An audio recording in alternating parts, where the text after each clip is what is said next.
वाक्य बोलायला खूप अभिमान आणि धैर्य लागतं ते म्हणतोय अमित साहेब. हे ऑफ द स्क्रिप्ट आहे.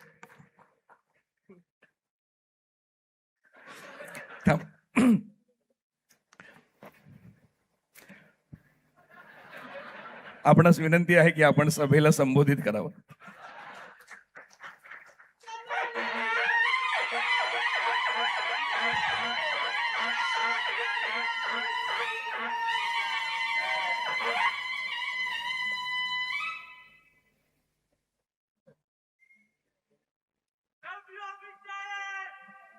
लव यू टू.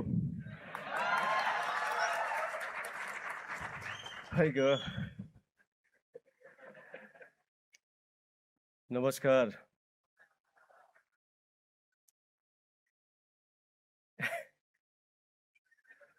थोड्या घोषणा द्या म्हणजे मला भाषण आठवेल. मजा केली रे.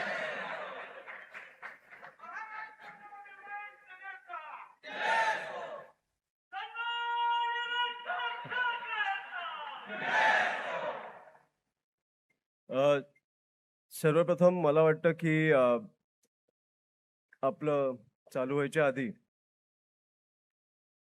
ज्या ज्या लोकांनी, ज्या ज्या युवकांनी, ज्या ज्या तरुण तरुणींनी रस्त्यावर उतरून आंदोलन करून केंद्रातनं राजीनामा घेतलाय, त्यांच्या पालकांसाठी, त्या तरुणांसाठी मला वाटतं आपण खूप जोरदार टाळ्या वाजवल्या पाहिजे.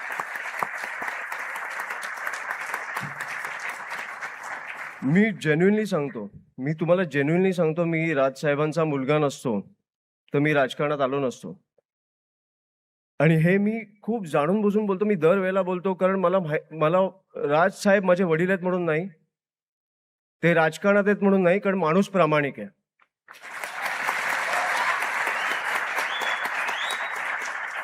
आणि मी हे पण छाती ठोकपणे सांगतो की तुमच्यासारखे सहकारी मला मिळाले नसते तर मी राजकारणात टिकलो नसतो.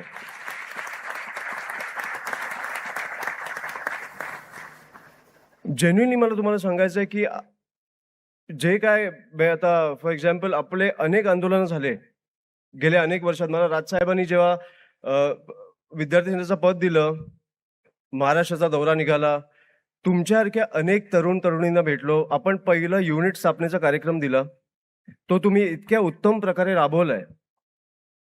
त्याच्यानंतर आपण आज इथपर्यंत आलो. मला माहित नाही मी तुमच्याशिवाय काय केलं असतं. आणि जेन्युइनली मी हे सांगतो कारण म्हणजे फॉर एक्झाम्पल आता तुम्ही आत्तापर्यंतचा दौरा झाला तो सगळे जे झाले आंदोलन मला वाटतं विसरला पाहिजे. कारण मला आता तुम्हाला सांगायचे पण नाहीत आपण काय केलंय आणि तुम्हाला आठवतं पण मला वाटतं विसरला पाहिजे. मला माहितीये आपण कुठच्याही आंदोलनात थांबलो नाही जोपर्यंत यश मिळालं नाही, जोपर्यंत त्या विद्यार्थ्यांना न्याय मिळाला नाही तोपर्यंत आपण थांबलो नाही. पण आपण हे सगळे आंदोलन विसरले पाहिजे, आपण पुढे गेलो पाहिजे. कारण आता राज्याची परिस्थिती काय झाली आहे, देशाची परिस्थिती काय झाली आहे हे आपण बघितलं पाहिजे. मला वाटतं सगळं विसरलो पाहिजे, आता पुढे जायचंय.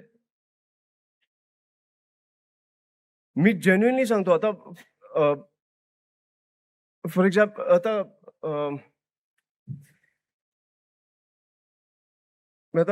मी विसरायला लागलोय तुमच्या उत्साहामुळे. पण जेन्युइनली खरंच आता मला खरंच सुचत नाही. मी येतो परत, थांबा.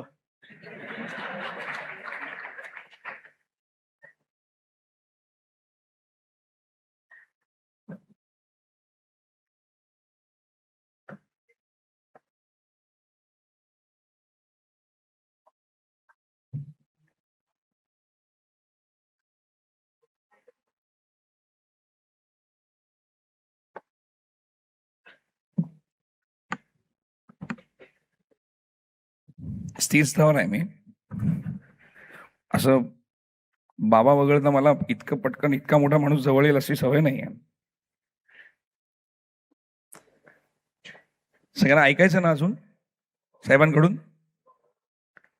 कसं असं माहितीये की काल म्हणजे माझी एक छोटीशी बगर सांगतो स्वतःचीच. कालचा अनुभव माझ्या रात्रीचा साधारण 1:30-2 वाजता असं असतं की कुठल्याही कार्यक्रमाला गेल्यावर ना तिथल्या मुख्य प्रमुखांची आपल्याला माहिती येते आणि आपण ती फेअर करतो, निवेदक म्हणून आपण काम करतो त्याच्यावर. काल असं काहीच करायला लागलं नाही हो, फक्त लिहावं लागलं जे सगळं माहिती होतं. आणि जे सगळं माहिती होतं ते सगळं खरं खरं होतं, उघड उघड होतं.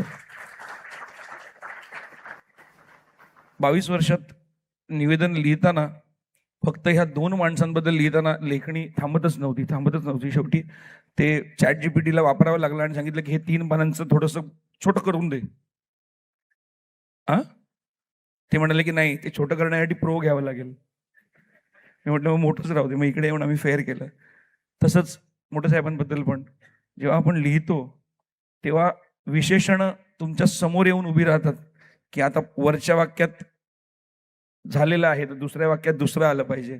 म्हणजे इतकं ते प्रगल्भ आहे सगळं विश्व ह्या 2 माणसांचं. मला असं वाटतं ह्या दोन्हीही महान विचारवंत आणि कृतिशील विचारवंतांसाठी जोरदार टाळ्या झाल्या पाहिजेत.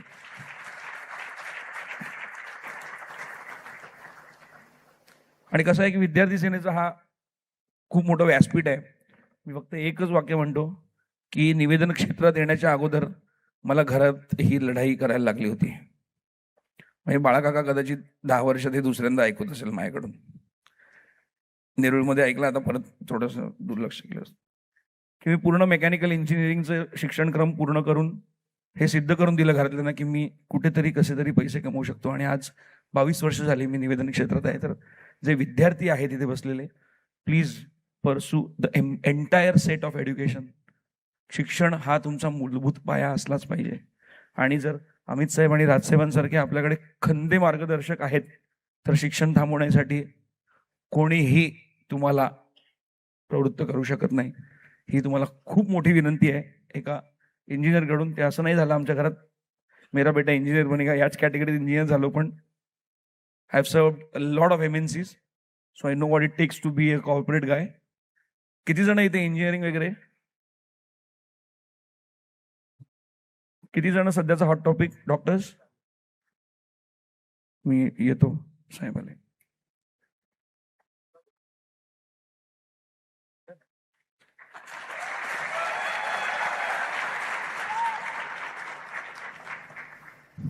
मी खरंच काय पाठ करून नाही आलोय म्हणून, पण तुमच्या ताकदीमुळे मला जरा धडकी भरली. मी जेन्युइनली सांगतो. मी आज आता आधीचं आठवतंय ना का परत बोलू? पण जेन्युइनली मला आजपर्यंत आपण कामं केलेली तुम्ही विसरून जा. ह्याच्या पुढे आपल्याला काय करायचं हे लक्षात ठेवा. मला वाटतं की तुमची ताकद तुम्हाला कळली पाहिजे. आजपर्यंत म्हणजे आता तुम्ही गेल्या आठवड्यात बघा, आपण जेव्हा व्हॅनमधनं लोकांना बाहेर काढत होतो, विद्यार्थ्यांना बाहेर काढत होतो, हा माझ्यात कॉन्फिडन्स कुठून आला? तर मला माहिती आहे की तुमची ताकद माझ्या मागे आहे आणि राजसाहेब ठाकरे नावाची एक शक्ती माझ्या मागे आहे. म्हणून मला वाटतं की हा कॉन्फिडन्स माझ्यात आला. महाराष्ट्रातील ताज्या बातम्यांसाठी बघत रहा टाइम्स टुडे 18 न्यूज. सोबतच शेअर करा, सबस्क्राईब करा आणि बेल आयकॉन प्रेस करा.